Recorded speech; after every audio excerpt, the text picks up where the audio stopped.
Hello student, स्वागत है आप सभी का एक नए वीडियो में। और देखिए काफ़ी बड़ी अपडेट है समाज कल्याण विभाग लखनऊ के द्वारा, ये जानना आपको बेहद जरूरी है। इससे पहले काफ़ी सारे स्टूडेंट्स स्टेटस के बारे में पूछ रहे हैं कि सर मेरा स्टेटस कब तक अपडेट होगा, कब तक वेरीफाइड होगा, अदरवाइज कब तक रिजेक्ट होगा। तो आपके स्टेटस का कार्य कब तक कंप्लीट हो जाएगा, इसके बारे में भी आपको जानकारी मिलने वाली है। सबसे पहले मैं जो स्टेटस रिजेक्ट होने वाले हैं उनके बारे में जानकारी दे दूँ। हो सकता है कि आपके स्टेटस में अभी फिलहाल में कई प्रकार की समस्याएं दिखा रही होंगी, लेकिन कुछ समस्याएं ऐसी है जब DWO लेवल पर आपका फॉर्म देखा जाएगा तो वो डायरेक्टली रिजेक्ट कर दिया जाएगा। जैसे कि सेल्फ इनकम सर्टिफिकेट की समस्या हो गई, तो उसमें डायरेक्टली जो बच्चे फ्रेश फॉर्म खास करके फिलअप किए हैं, भरे हुए हैं, उनका फॉर्म रिजेक्ट हो जा रहा है अगर उन्होंने अपना इनकम सर्टिफिकेट लगा दिया है गार्जियन की जगह पे तो, या फिर आपके दोनों सेमेस्टर का रिजल्ट डिक्लेयर नहीं हुआ है तब भी आपका रिजेक्ट हो जाएगा। अटेंडेंस की समस्या है तो इसका भी कोई सोल्यूशन नहीं है। अगर अभी फिलहाल में आपका pending at district scholarship committee है और करेंट स्टेटस में भी दिखा रहा है कि आपका pending at district scholarship committee, तब तो कोई समस्या नहीं है। लेकिन करेंट स्टेटस में इनरोलमेंट नंबर की समस्या हो गई तो वो तो चलिए, अगर आपके ओर से डाटा सही है तो वो अपडेट हो जाएगा, सही हो जाएगा, मैंने पिछली वीडियो में बताया था। लेकिन अटेंडेंस की समस्या हो गई, रिजल्ट डिक्लेयर नहीं हुआ, बिना काउंसलिंग के, बिना एंट्रेंस एग्जाम दिए आपने एडमिशन ले लिया है किसी कोर्स में, किसी यूनिवर्सिटी में, तब भी आपका रिजेक्ट हो जाएगा। अगर मार्क्स में आपके ज्यादा इधर उधर अंतर है, हालांकि मार्क्स मिसमैच की जो समस्या है, अगर आपके उससे डाटा सही है तो चलिए वो तो अपडेट हो जाएगा, लेकिन डाटा गलत है तो कभी कभी ये होता है कुछ बच्चों का वो अपडेट भी कर देते हैं अपने, वो रिजल्ट का उनके पास डाटा होता है वहां से लेकर के वो वेरीफाइड कर देते हैं, और कभी कभी किसी बच्चे का, पिछली बार कुछ बच्चों का रिजेक्ट भी कर दिए थे, ठीक है। और फिर से आपका अगर इंस्टीट्यूट के द्वारा फॉरवर्ड नहीं हुआ है तो इस केस में भी आपका फॉर्म रिजेक्ट हो जाएगा। और अगर आपका सत्यापित नहीं किया गया है बोर्ड एफिलिएटिंग एजेंसी द्वारा, जिसकी डेट भी समाप्त हो गई है, तो इस केस में आपका डायरेक्टली फॉर्म वगैरह रिजेक्ट हो जाएगा, ठीक है। तो ये रिजेक्ट की स्थिति थी। अभी फिलहाल में आपके स्टेटस में अगर दिखा रहा होगा कि मान लीजिए अटेंडेंस की समस्या है, भले ही ऊपर आपका दिखा रहा होगा कि पेंडिंग डिस्ट्रिक्ट स्कॉलरशिप कमेटी 5वें वाले ऑप्शन में, तो वो जब DWO लेवल पर जांच किया जाएगा तो आपका रिजेक्ट हो जाएगा फॉर्म। बात कर लेते हैं कि आपका स्टेटस कब तक अपडेट होगा। इससे पहले जो आपको कल ही की डेट में विभाग के द्वारा जो ऑफिशियल सूचना जारी की गई है वो जानना आपको बेहद जरूरी है। असीम अरूर जो आपके राज्य मंत्री है समाज कल्याण विभाग के, उनके द्वारा यह ऑफिशियल सूचना जारी की गई है। सबका सम्मान तुरंत समाधान, यह है मोदी जी की गारंटी। आज कल्याण भवन लखनऊ में समाज कल्याण समाधान केंद्र यानी कि कल्याण साथी एवं कल्याण साथी ऐप का शुभारंभ हुआ।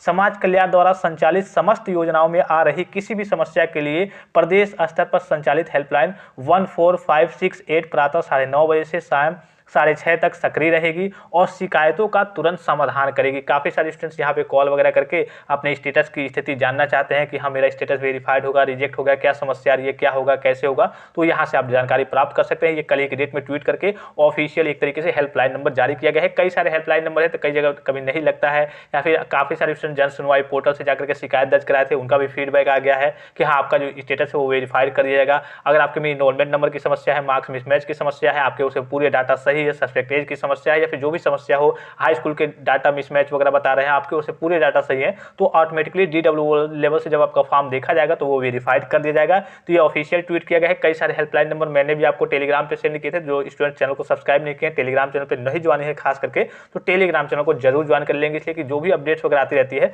तुरंत आपको इन्फॉर्मेशन दी जाती है। अब बात कर लेते हैं कि आपका जो फाइनल और ओरिजिनल स्टेटस है वो कब तक अपडेट होगा। अभी करेंट स्टेटस में आपके कई प्रकार की समस्याएं दिखा रही होंगी। हो सकता है कि pending at district scholarship committee दिखा रहा हो, तो इसमें आपको घबराने की जरूरत नहीं है। पेंडिंग वाले बच्चों को बिल्कुल भी घबराने की जरूरत नहीं है, उनका वेरीफाइड हो जाएगा। कब तक वेरीफाइड होगा?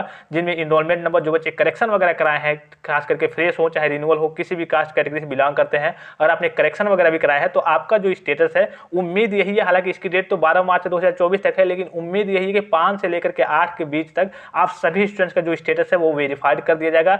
अगर वेरीफाइड करने लायक होगा तो, अगर रिजेक्ट करने लायक होगा तो, यानी कहने का मतलब है कि आपका अपडेट कर दिया जाएगा करंट स्टेटस कि हाँ आपके में ये समस्या है, चलिए आपका रिजेक्ट कर दिया गया, आपके में सारे डाटा सही है, चलिए आपका वेरीफाइड कर दिया जाएगा। Verified recommended by district scholarship committee करके लिख के आ जाएगा। और ये इसका जो वेरिफिकेशन कार्य है, यहाँ पे आपको इंटरफेस पे दिख भी रहा होगा, जनपदीय समिति द्वारा शुद्ध डाटा लॉक करना। 12 फरवरी से इसका काम स्टार्ट है और 12 मार्च 2024 तक इसका काम चलेगा। और 12 मार्च तक अभी आपको वेट करना है। अगर आपका स्टेटस अभी करंट स्टेटस में किसी भी प्रकार की समस्या हो, आपकी ओर से डाटा वगैरह सही है, चाहे आपने करेक्शन वगैरह कराया होगा या फिर नहीं भी कराया होगा, अगर आपकी ओर से डाटा वगैरह सही है तो आपको घबराने की जरूरत नहीं है, आपका फॉर्म वेरीफाइड हो जाएगा आने वाले 3-4-5 दिन में। अपग्रेडेशन का कार्य अभी फिलहाल में चल रहा है, हो सकता है कि आपका 2 तक 3 तक कभी भी हो सकता है, ठीक है। लेकिन जो ज्यादा से ज्यादा उम्मीद है कि आपका 8 के आसपास सभी बच्चों का लगभग आपका अपडेट हो जाएगा, और जो बच्चे कुछ छात्र रह जाएंगे उनका 12 से पहले यानी कि 10 के आसपास तक सभी बच्चों का स्टेटस वगैरह अपडेट हो जाएगा। इंटरफेस पे जो दिख रहा होगा 12 मार्च 2024, ये आपके स्टेटस के वेरिफिकेशन की लास्ट डेट है। आई होप कि वीडियो आपको इन्फॉर्मेटिव लगा होगा, और जो हेल्पलाइन नंबर है इस पे आप कांटेक्ट करके, कॉल करके आप अपने स्टेटस के रिगार्डिंग आप अपने स्तर से जो फीडबैक प्राप्त करना चाहते हैं, जो जानकारी पाना चाहते हैं, वहां से आप जानकारी प्राप्त कर सकते हैं। कल ही के डेट में ट्वीट किया गया था समाज कल्याण विभाग लखनऊ के द्वारा। आई होप कि वीडियो आपको इन्फॉर्मेटिव लगा होगा। और भी कोई जानकारी चाहिए तो आप कमेंट करके पूछ सकते हैं। फिलहाल इस वीडियो में इतना ही, इजाजत दीजिए। धन्यवाद, थैंक्स फॉर वॉचिंग। मिलते हैं नेक्स्ट वीडियो में।